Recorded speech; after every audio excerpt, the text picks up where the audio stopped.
कितने हैं, यानी हमारे पास कोई बुरा वक्त आए, कोई हालात ऊपर नीचे हो जाए तो पाकिस्तान के रिजर्व्स कितने हैं? हमारे पास टोटल जो पैसा है वो है $8 अरब। यानी आप इस बात से अंदाजा लगाएं कि कंपेयर कर लें अगर इंडिया से, तो इंडिया के पास $599 अरब और आपके पास $8 अरब। में $14.72 बिलियन का इजाफा हुआ है। अब इंडिया का फॉरेक्स रिजर्व, इंडिया की फॉरेक्स रिजर्व की तो गाइस 2021 से लेकर 22 के दरमियान उनके जो फॉरेन रिजर्व के हैरत अंगेज तौर पर बढ़े हैं। गाइस आपको हैरानी होगी अगर मैं बताऊंगा उनके फॉरेन रिजर्व में कितने % इजाफा हुआ। गाइस 14.6 बिलियन डॉलर्स का इजाफा हुआ सिर्फ और सिर्फ एक साल के अंदर। गाइस पाकिस्तान की अगर मैं बात करूं फॉरेन रिजर्व के ऊपर, गाइस सऊदी अरेबिया और चाइना के हेल्प की वजह से हमारे जो फॉरेन रिजर्व थे वो $32 बिलियन थे, लेकिन अभी कम होकर वो $8 बिलियन रह गए हैं। बहुत सारे लोग प्रेडिक्ट कर रहे हैं कि पाकिस्तान बैंकरप्सी के आलम पर है और 75% चांसेस है कि पाकिस्तान बैंकरप्ट हो सकता है। नमस्कार दोस्तों, भारत की आवाज़ में आप लोगों का स्वागत है। दोस्तों, विदेशी मुद्रा भंडार के मोर्चे पर एक अच्छी खबर देखने को मिली है। इस 11 नवंबर के दौरान भारत का विदेशी मुद्रा भंडार इस साल के सबसे तेज वृद्धि दर्ज हुई है।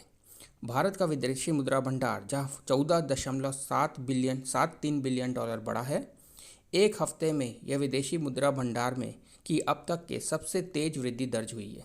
दूसरी तरफ पाकिस्तान का विदेशी मुद्रा भंडार केवल $8 बिलियन रह गया है। आइए दोस्तों, आज का वीडियो इसी पर है, देखते हैं। पाकिस्तान के जो फॉरेन एक्सचेंज रिजर्व्स हैं नवंबर 2022 में $7.9 अरब पर रह गया, जिसमें 51% कमी वाकई। रिजर्व्स कितने हैं, यानी हमारे पास कोई बुरा वक्त आए, कोई हालात ऊपर नीचे हो जाए तो पाकिस्तान के रिजर्व्स कितने हैं, हमारे पास टोटल कितने पैसे हैं। एक्सप्रेस ट्रिब्यून की आज की स्टोरी देखें, हमारे पास टोटल जो पैसा है वो है $8 अरब। यानी आप इस बात से अंदाजा लगाएं कि कंपेयर कर लें अगर इंडिया से, तो इंडिया के पास $599 अरब और आपके पास $8 अरब। सर, इस इकोनॉमी को कौन ठीक करेगा? इसाक साहब, इस इकोनॉमी को जहां पर आपने एक 75 रुकनी काबीना बनाई हुई है और बेशुमार मुशीरान है। पंजाब, अच्छा इमरान खान साहब कहते हैं कि ये इनको तोड़े, वो कहते हैं उनको पहले आप पंजाब तोड़ो, तो फिर हम तो बात करो। सुने, इशू ये कि इसमें ये मईशत को कौन ठीक करेगा? हर गुजरते गैस आपकी लोड शेडिंग शुरू हो गई, ये इन्होंने अपने गले लिया सिस्टम, ये पूरा शहबाज शरीफ साहब ने, ये तो निकल जाएगा ना फेज तकर्री वाला। आगे माशी प्लान क्या है इनके पास? कुछ नहीं, 0/0। हमने गैस की बातचीत शुरू कर दी। वो गैस भाई आपको गर्मियों में आएगी गैस, सर्दियों में जरूरत थी लोगों की। सब्सिडीज खत्म हो रही हैं, ठीक है, यानी जो कॉर्पोरेशन के गरीब लोग जहां जाकर 40 किलो आटा उनको 20 किलो मिलेगा सिर्फ, ठीक है ना, यानी 2 नहीं, अब 1 रोटी खाओ। एक बहुत ही बड़ी खबर सामने आई है इंडिया की जानिब से, और अगर मैं ये बताऊं कि खबर क्या है तो खबर ये है कि इंडिया के फॉरेक्स रिजर्व ने बहुत अच्छी ग्रोथ शो की है, बहुत अच्छा रिकॉर्ड कायम किया है। एक हफ्ते में $14.72 बिलियन का इजाफा हुआ है। अब इंडिया का फॉरेक्स रिजर्व $554.72 बिलियन का हो गया है। हम देखते हैं कि दिन ब दिन इंडिया बिजनेस के लिहाज से, रिजर्व्स के लिहाज से बहुत आगे जाता जा रहा है। बिलियंस ऑफ डॉलर्स का इजाफा होता जा रहा है कि दुनिया इस वक्त हैरान है, अमेरिका तक हैरान है। अमेरिका तक ये सोच रहा है कि इंडिया इतनी ग्रोथ कैसे कर रहा है, और इंडिया अपनी ग्रोथ शो करने में बिल्कुल भी पीछे नहीं हट रहा।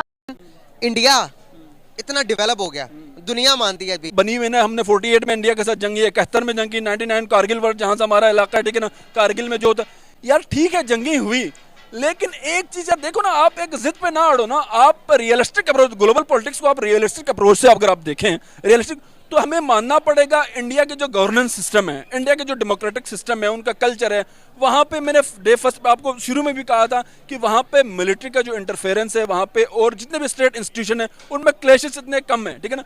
कंपैरेटिवली वहाँ पे भी करप्शन है, वहाँ पे भी मतलब पॉवर्टी है, वहाँ पे भी सोशल और पॉलिटिकल इश्यूज बेशक है, गवर्नेंस के इश्यूज है, लेकिन एज कम्पेयर टू पाकिस्तान वो आगे इसलिए क्योंकि वहाँ पे आज तक आप हिस्ट्री पढ़ते हो, जो इंस्टीट्यूशन है वो अपने डोमेन में रख के काम करते हैं। यहाँ पे जो इंस्टीट्यूशनल क्लैश और मिलिट्री इंटरवेंशन पॉलिटिक्स में नहीं है, वहाँ पॉलिटिकल इंस्टेबिलिटी, आपको एक डेमोक्रेटिक जो ट्रांजिशंस हैं वो मतलब हर 5 ईयर्स के बाद वहाँ डेमोक्रेसी सिस्टम, हाँ प्रोवाइडेड यार डेवलपिंग कंट्री का ये मसला है, जो करप्शन है वहाँ पे, अकरबा परवरी जो चीज़ें होती रही, वो डेवलपिंग कंट्री का एक डायलेमा है, एक अलमिया है, लेकिन एज कम्पेयर टू पाकिस्तान का गवर्नेंस सिस्टम सही है, ठीक है, वो अपने जो बेस्ट माइन एसेट्स को प्रो पब्लिक अवाम के फलाह बहबूद के लिए प्रायोरिटी देखो। हम अमेरिका और उसका रशिया पे हम डिपेंड, यार क्यों हम उनसे क्यों ले, हम खुददार कौम नहीं है, हमारे पास बेस्ट माइंड्स है दुनिया के आलमी लेवल के, इतने नेचर रिसोर्सेज है, यार हम खड़े नहीं हो सकते, हमारे कर्जे हम नहीं उतार सकते क्या? हम इतने कि हम यार अगर कल को सपोज करें सऊदी अरब हमारा जो साथ छोड़ जाए, अगर चाइना साथ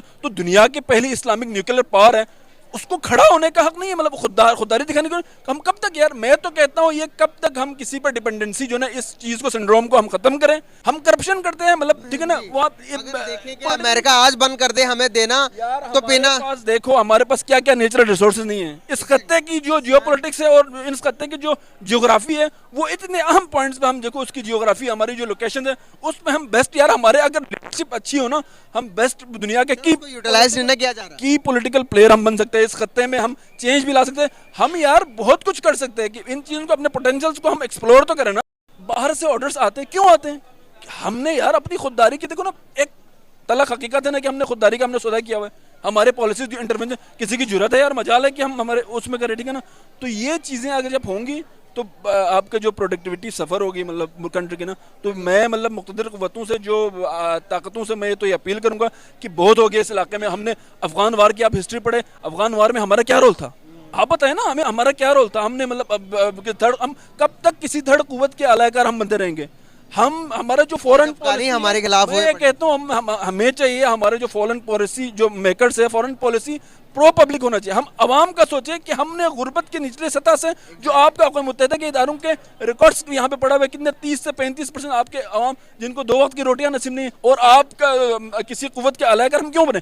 हमें चाहिए कि हम जो है ना, देखो ना, इस खत्ते में इंडिया भी हमारा कोई दुश्मन नहीं है, मैं समझता हूँ यूएस भी, हमारी जंग ना रशिया से है ना यूएस से, हम किसी आलमी ताकत के अलाकार बनने के लिए तैयार नहीं है। मैं ये समझता हूँ कि हमें हमारी फॉरेन पॉलिसी में फॉरेन इंटरवेंशन नहीं होती है, हम इस फ्रंट पे हम लड़े, इंशाल्लाह वो वक्त दूर नहीं, मैं समझता हूँ कि पाकिस्तान एक डेवलप कंट्री बनने की तरफ जा रहा है इंशाल्लाह। सिर्फ क़िबला दुरुस्त करने की जरूरत है।